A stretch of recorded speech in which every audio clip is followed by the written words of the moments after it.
Hi viewers, இன்றைக்கி நாம் 7ஆம் வகுப்பு சமூக அறிவியலில் டேர்ம் 3 புக்கில் உங்களுக்கு தெரியுமா முக்கியமான பாக்ஸ் கொஸ்டின்ஸ் எல்லாம் பார்க்கலாம். இந்த வீடியோவில் ஸ்கிப் பண்ணாமல் பாருங்கள். எல்லாமே முக்கியமான குறிப்புகள் தான் நோட்ஸாக எடுத்து எழுதியிருக்கேன். உங்களுக்கு தெரியுமா வைணவ அடியார்கள் மொத்தம் டோட்டலாக 12 ஆழ்வார்கள் இருக்காங்க. முதல் 3 ஆழ்வார்கள் பொய்கை ஆழ்வார், பூதத்தாழ்வார், பேயாழ்வார். இவங்க 3 பேரை தான் முதல் 3 ஆழ்வார்கள்னு சொல்லப்படுது. இந்த பொய்கை ஆழ்வார், பூதத்தாழ்வார், பேயாழ்வார் இவர்களை பற்றியதான முக்கியமான குறிப்புகள் எல்லாம் வீடியோவில் இருக்குது. நம்ம சேனலில் போய் பாருங்கள், அது உங்களுக்கு யூஸ்ஃபுல்லாக இருக்கும். மற்ற ஆழ்வார்கள்லாம் யார் அப்படின்னா திருமலிசை ஆழ்வார், பெரிய ஆழ்வார், தொண்டரடிப்பொடி ஆழ்வார், திருமங்கை ஆழ்வார், திருப்பன் ஆழ்வார், குலசேகர ஆழ்வார், நம்மாழ்வார், மதுரகவி ஆழ்வார், ஆண்டாள் தான் பெண் ஆழ்வாராக இருந்தாங்க. 12 பேரில் இவங்களை பற்றியும் வீடியோ கொடுத்துருக்கேன், அதுவும் போய் பாருங்கள், உங்களுக்கு யூஸ்ஃபுல்லாக இருக்கும். அப்புறம் சைவ அடியார்கள் எத்தனை பேர்னா 63 நாயன்மார்கள் தான் சைவ அடியார்கள்னு சொல்லப்பட்டாங்க. மும்மூர்த்திகள் அப்படின்னு சொல்லி அழைக்கப்பட்டவர்கள் யார் சைவ அடியார்கள் அப்படின்னா திருஞான சம்பந்தர், அப்பர் சுந்தரர். இவங்க 3 பேரும் தான் சைவ அடியார்களில் மும்மூர்த்திகள் என அழைக்கப்பட்டவர்கள். நாயன்மார்களின் பாடல்கள் அனைத்தையும் தொகுத்தவர் யார் அப்படின்னா நம்பியாண்டார் நம்பி. இயர் கிபி 1000ஆவது ஆண்டில் தான் தொகுத்தார் நம்பியாண்டார் நம்பி அவர்கள். அப்புறம் திருமுறை 12 நூல்களை கொண்டுள்ளது. அதில் 11 நூல்களை மட்டும்தான் நம்பியாண்டார் நம்பி அவரால் தொகுக்கப்பட்ட நூல்கள் 11 நூல்கள். சேக்கிலாரின் பெரிய புராணம் தான் 12வது நூலாகும். சேக்கிலாரின் பெரிய புராணம் தான் 12வது நூலாகும் திருமுறைகளில்.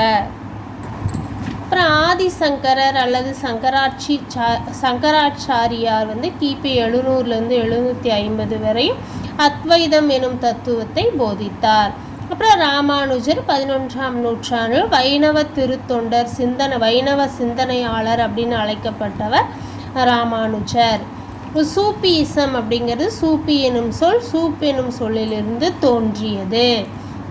அப்புறம் பல்லவர் காலம் கிபி 600 முதல் 850 வரை பல்லவர் காலம். முற்கால சோழர்களின் காலம் கிபி 850 முதல் 1100 வரை. பிற்கால சோழர்கள் காலம் கிபி 1100 முதல் 1350 வரை. விஜயநகர நாயக்கர் காலம் கிபி 1350 1600 வரை. நவீன காலம் அப்படின்னு சொல்லப்படுகிறது கிபி 1600. வீவர்ஸ், இதெல்லாம் லெசனில் இருந்த முக்கியமான பாயிண்ட் தான். இந்த கிபி ஆண்டுகள் எல்லாம் முக்கியமாக இருக்கிறதுனால நான் லெசனில் இருந்தும் சில முக்கியமான நோட்ஸ்லாம் எழுதியிருக்கேன். உங்களுக்கு யூஸ்ஃபுல்லாக இருக்கும்னு நான் நினைக்கிறேன். நவீன காலம் கிபி 1600 தான் நவீன காலம். தமிழ்நாட்டின் கோயில் கட்டிடக்கலையின் பரிணாம வளர்ச்சி இந்த 5 காலகட்டங்களில் தான் நடைபெற்றுள்ளது. இந்த மேலே குறிப்பிட்டிருக்கோம்ல, இந்த 5 காலகட்டத்தில் தான் தமிழ்நாட்டின் கோவில் கட்டிடக்கலையின் பரிணாம வளர்ச்சி நடைபெற்றது. மாமல்லபுரம் உலக பாரம்பரிய இடமாக யுனெஸ்கோவால் அங்கீகரிக்கப்பட்ட ஆண்டு 1984. சமணத்தில் 5 உறுதிமொழிகள் எழுதியிருந்தாங்க, அதை எழுதியிருக்கேன். அகிம்சை, உண்மைனா சத்யா, திருடாமைனா அசௌரியா, பிரம்மச்சரியா, அபகரிக்கிறகா அப்படின்னா மற்றவருடைய பொருளையோ பணத்தையோ விரும்பாதது தான் அபகரிக்கிறகா. பிரம்மச்சரியம்னா திருமணம் ஆகாமல் இருக்கிறது. இந்த 5 உறுதிமொழிகளை தான் சமணத்தில் பின்பற்றினாங்க. 2011 மக்கள் தொகை கணக்கெடுப்பின்படி தமிழ்நாட்டில் சமணர்களின் எண்ணிக்கை எவ்வளோ இருந்துச்சு அப்படின்னா 83,359 இருந்தது. மொத்த மக்கள் தொகையில் இது 0.12% ஆகும். விஹாரா அப்படிங்கிறது சமஸ்கிருத சொல். இதனுடைய பொருள் வாழ்விடம் அல்லது இல்லம். கண்டங்களும் அதன் உயரமான சிகரங்களும். ஆசியா கண்டத்தில் எவரெஸ்ட் சிகரம் அமைஞ்சிருக்கு 8848 மீட்டர். இது ஷார்ட்கட்டு 8848 வச்சா எவரெஸ்ட் சிகரம் அடைஞ்சிடலான்னு ஆல்ரெடி ஒரு வீடியோவில் சொல்லியிருக்கேன். தென் அமெரிக்கா மெக்கன்சி சிகரம் இருக்குது 6194 மீட்டர். ஆப்பிரிக்கா கிளிமாஞ்சோரோ ஆப்பிரிக்கா கண்டத்தில் அமைஞ்சிருக்கு 5895 மீட்டர். ஐரோப்பா கண்டத்தில் எல்பர்ஸ் சிகரம் இருக்குது, அது வந்து 5642 மீட்டராக இருக்குது. அப்புறம் அண்டார்டிகா கண்டத்தில் வின்சன் மாசிப் சிகரம் இருக்குது, அது 4892 மீட்டர். ஆஸ்திரேலியா கண்டத்தில் காஸ்கிஸ்கோ சிகரம் இருக்குது, இது 2228 மீட்டரில் அமைந்துள்ளது. பெரிய சேற்று ஆறு அப்படின்னு புனைப்பெயரோடு அழைக்கப்படுகிற ஆறு எது அப்படின்னா மிசிசிப்பி ஆறு ஆகும். பெரிய சேற்று ஆறு என்று புனைப்பெயரிட்டு அழைக்கப்படுகிற ஆறு மிசிசிப்பி ஆறு. பனாமா கால்வாய் அப்படின்னா என்ன அப்படின்னா அட்லாண்டிக் பெருங்கடலையும் பசிபிக் பெருங்கடலையும் இணைக்கும் விதமாக பனாமா கால்வாய் வெட்டப்பட்டிருக்கு. 1914 அமைக்கப்பட்டுச்சு. 80 கிலோமீட்டர் நீளமாக அமைக்கப்பட்டுள்ளது. இந்த கால்வாய் ஐரோப்பியா மற்றும் வட தென் அமெரிக்காவின் மேற்கு கடற்கரைக்கு இடையிலான தூரத்தை வெகுவாக குறைக்கிறதா இந்த பனாமா கால்வாய் அமைக்கப்பட்டிருக்கு. அப்படிதான் அமைக்கப்பட்டிருக்கு.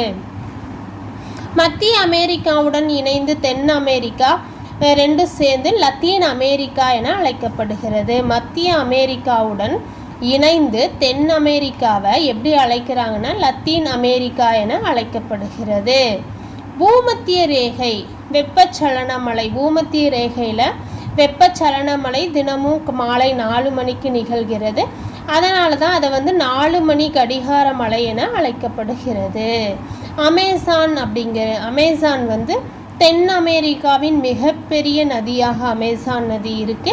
உலகின் மிகப்பெரிய வடிகால் அமைப்பாக விளங்குகிறது அமேசான் நதி.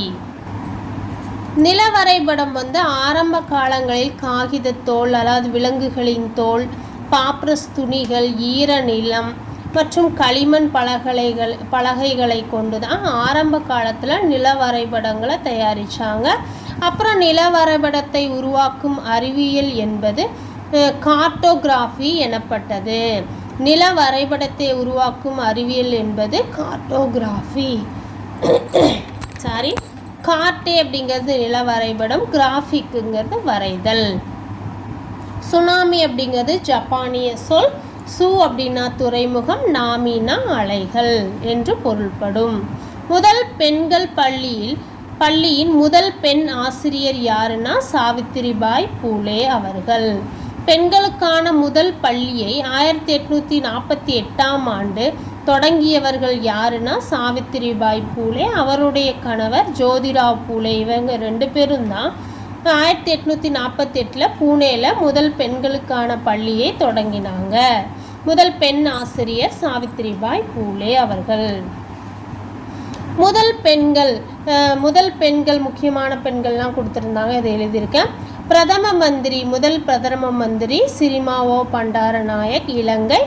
விண்வெளிக்கு போனவங்க முதல் பெண்மணி வாலண்டினா தெரஸ்கோவா, சோவியத் ஒன்றியத்தை சேர்ந்தவர்கள். எவரெஸ்ட் சிகரத்தை அளவிட்டவர் ஜன்கோ தபே, ஜப்பானை சேர்ந்தவர்கள். ஒலிம்பிக்கில் தங்கம் வென்றவர் முதல்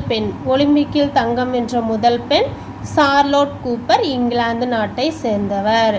அதுக்கப்புறம் முதல் மகளிர் பல்கலைக்கழகம் SNDT பல்கலைக்கழகத்தை தொடங்கினவர் பூனேல மகர்ஷி கார்வே தான். 1916 தொடங்கியிருக்காங்க.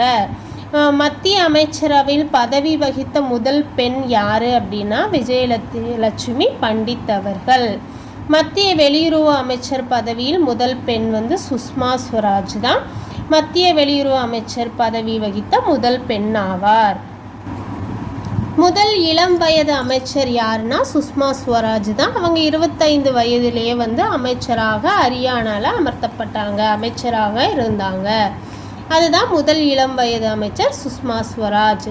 சுதந்திர இந்தியாவின் முதல் பெண் ஆளுநர் யாருன்னா சரோஜினி நாயுடு. முதல் ஐக்கிய நாடுகளின் பொது சபையின் முதல் பெண் தலைவர் யாருன்னா விஜயலட்சுமி பண்டிட் தான். 1953ஆம் ஆண்டு. இந்தியாவின் முதல் பெண் பிரதமர் யார் அப்படின்னா இந்திரா காந்தி அவர்கள். 1966ஆம் ஆண்டு. முதல் பெண் காவல்துறை உயர் அதிகாரி கிரண் பேடி. 1972ஆம் ஆண்டு. அமைதிக்கான நோபல் பரிசு பெற்ற முதல் பெண் அன்னை தெரசா அவர்கள் 1979. எவரெஸ்ட் சிகரத்தை அடைத்த முதல் பெண் இந்திய பெண் யார் அப்படின்னா பச்சேந்திரி பால் தான் 1984. புக்கர் பரிசு பெற்ற முதல் இந்திய பெண் அருந்ததி ராய் 1997. அப்புறம் முதல் பெண் குடியரசுத் தலைவர் யார் அப்படின்னா பிரதிபா பாட்டீல் தான் 2007. இந்தியாவின் முதல் பெண் சபாநாயகர் மீரா குமார் 2009. முதல் பெண் நீதிபதி உச்ச நீதிமன்றத்தினுடைய முதல் பெண் நீதிபதி யார் அப்படின்னா மீரா சாஹிப் பாத்திமா பீவி அவர்கள். இந்திய தேசிய காங்கிரஸின் முதல் பெண் தலைவர் யாருன்னா அன்னி பெசன்ட். இந்தியாவின் முதல் பெண் மாநில முதலமைச்சர் யார் அப்படின்னா சச்சித கிருபாலினி அவர்கள். முதல் பெண் காவல்துறை இயக்குனர் டிஜிபி யார் அப்படின்னா காஞ்சன் சௌத்ரி பட்டாச்சாரியா அவர்கள். இந்தியாவின் முதல் பெண் பாதுகாப்புத்துறை அமைச்சர் நிர்மலா சீதாராமன். இந்தியாவின் முதல் பெண் நிதி அமைச்சர் யாருன்னா அவங்களும் நிர்மலா சீதாராமன் அவர்கள்தான். அப்புறம் இந்தியாவில் ஆண் பெண் கல்வியறிவு விகிதம் கொடுத்துருந்தாங்க 1951 2011 வரைக்கும் எடுத்த மக்கள் தொகை கணக்கெடுப்பு கொடுத்துருந்தாங்க. அதை பார்க்கலாம். அது ஃபஸ்ட்டு மக்கள் தொகை கணக்கெடுப்பு, அப்புறம் ஆண் பெண் மொத்த நபர்கள், அப்புறம் இடைவெளி வீதம் கொடுத்துருந்தாங்க. அதை எழுதியிருக்கேன் பார்க்கலாம்.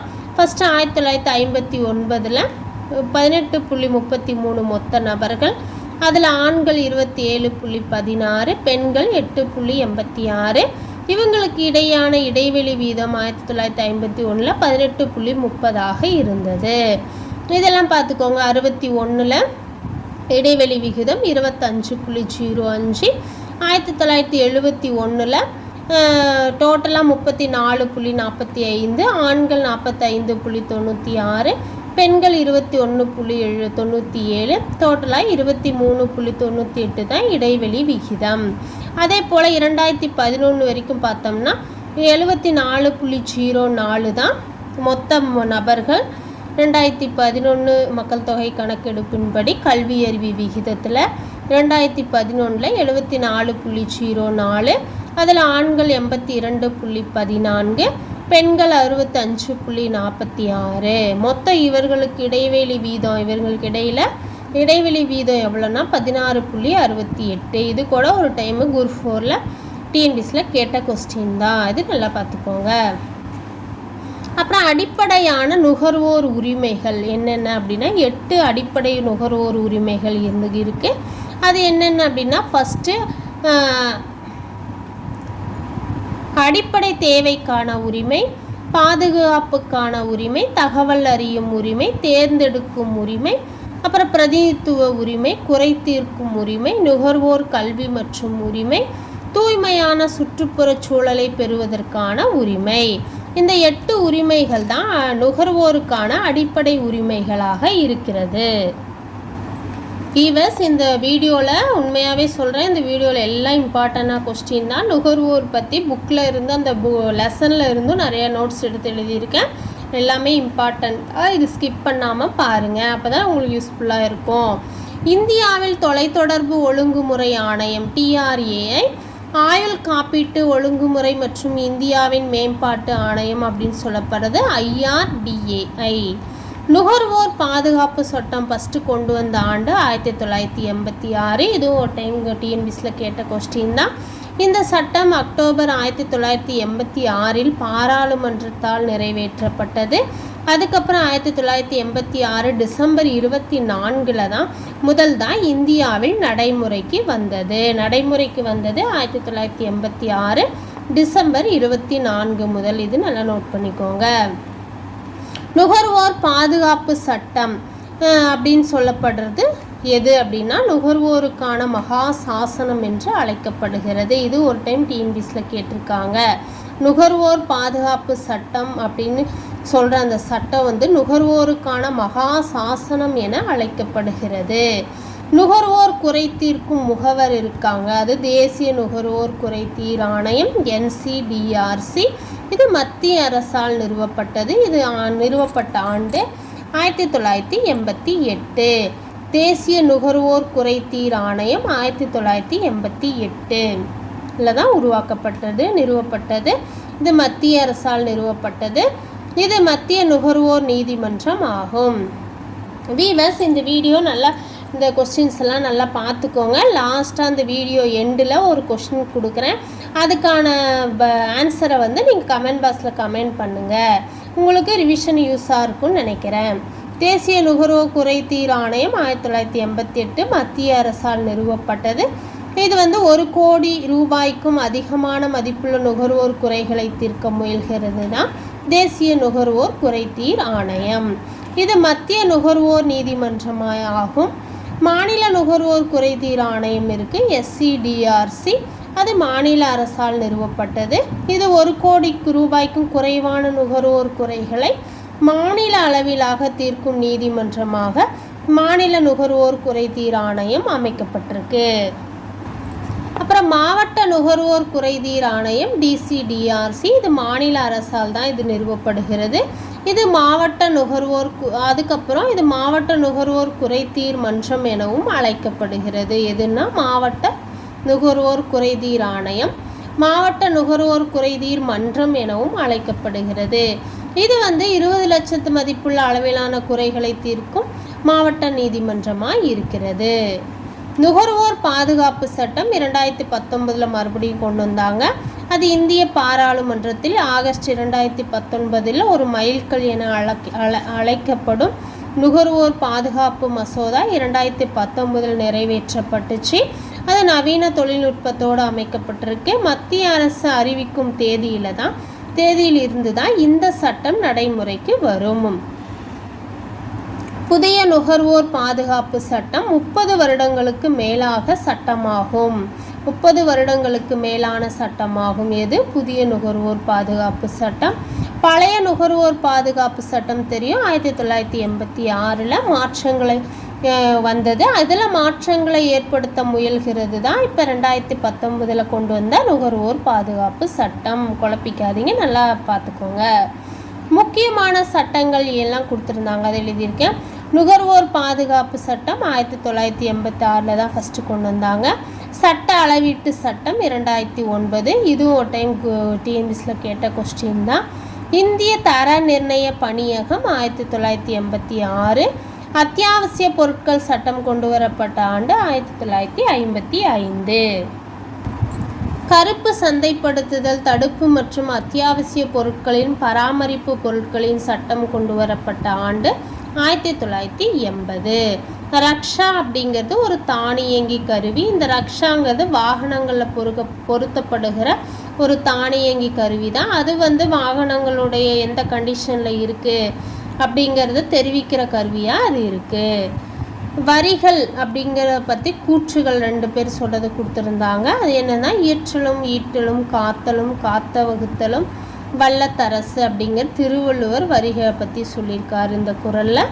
அப்புறம் சூரியன் தன் பூமியிலிருந்து உறிஞ்சிய ஈரப்பதத்தை பன்மடங்கு திருப்பி தருகிறது, அதுபோல மன்னன் தன் குடிமக்களிடம் வரி வசூலித்து அவர்களின் நலனுக்காக மீண்டும் செலவு செய்கிறான் அப்படின்னு வரிகளை பற்றி இந்த கூற்று சொன்னவர் காளிதாஸ் அவர்கள். ஆடம் ஸ்மித் 4 வகையான வரி விதிப்பு கோட்பாடு கொடுத்துருந்தாங்க, அது எழுதியிருக்கேன். சமத்துவ விதி, உறுதிப்பாட்டு விதி, வசதி விதி, சிக்கன விதி. இந்த விதிகள் தான் ஆடம் ஸ்மித்தின் 4 வகையான வரி விதிப்பு கோட்பாடுகள். அப்போ மத்திய வருமான சட்டம் கொண்டு வரப்பட்ட ஆண்டு 1963. இதன் கீழ் தான் மத்திய வருவாய் வாரியம் எனும் பெயரில் தனி வாரியம் CBDC அப்படிங்கிறது நிறுவப்பட்டுள்ளது. எதன் கீழ் அப்படின்னா மத்திய வருமான சட்டம் 1963 படி தான் தனி வாரியம் ஒன்று அமைச்சாங்க. மத்திய வருவாய் வாரியம் அப்படிங்கிற பெயரில் தனி வாரியம் நிறுவப்பட்டுள்ளது. பண்டைய காலத்தில் வரி விதிப்பை பற்றி கௌடில்யர் வந்து தனது நூலான அர்த்தசாஸ்திரம் அப்படிங்கிற நூலில் பண்டைய காலங்களில் வரி விதிப்பை பற்றி சொல்லியிருக்காரு. 2003 இந்தியாவில் ஹரியானாவில் முதலில் மதிப்பு கூட்டி வரி VAT வந்து அறிமுகப்படுத்தப்பட்டது. அப்புறம் பிறகு தான் பஞ்சாப், சண்டிகர், இமாச்சல் பிரதேஷ், ஜம்மு காஷ்மீர், டெல்லி உள்ளிட்ட 24 மாநிலங்கள் யூனியன் பிரதேசங்களில் 2005 மதிப்பு கூட்டு வரி அறிமுகப்படுத்தப்படுகிறது. அப்புறமா ஜிஎஸ்டி வந்து 2017 ஜூலை 1 தான் இந்தியா முழுவதும் செயல்படுத்தப்பட்டுள்ளது. இது ஆல்ரெடி டிஎன்பிஎஸ்சியில் கேட்ட கொஸ்டின் தான், இது உங்களுக்கு தெரியும், ரிவிஷனுக்கு யூஸ் ஆகும். தூய்மை பாரதத்தின் பெயரால் வசூலிக்கப்படும் வரி இருக்குது. அது வந்து 2015 நவம்பர் 15 நாள் தொடங்கப்பட்டது. தூய்மை பாரதத்தின் பெயரால் வசூலிக்கப்படும் வரி வந்து எப்போ தொடங்கப்பட்டது அப்படின்னா 2015 நவம்பர் 15 தான் தொடங்கப்பட்டது. ஈவஸ் லாஸ்ட்டாக ஒரு கேள்வி கேட்குறேன்னு சொல்லியிருந்தல, அதுக்கு ஆன்சர் வந்து கமெண்ட் பாக்ஸில் கமெண்ட் பண்ணுங்கள். என்ன கொஸ்டின் அப்படின்னா, தேசிய நுகர்வோர் குறைதீர் ஆணையம் நிறுவப்பட்ட ஆண்டு கமெண்ட் பாக்ஸில் தெரிவிங்க. இந்த வீடியோ உங்களுக்கு யூஸ்ஃபுல்லாக இருக்கும்னு நினைக்கிறேன். பிடிச்சதா லைக் பண்ணுங்கள், சப்ஸ்கிரைப் பண்ணுங்கள், உங்கள் விருப்பங்களை கமெண்ட் பாக்ஸில் தெரிவிங்க. நன்றி, வணக்கம்.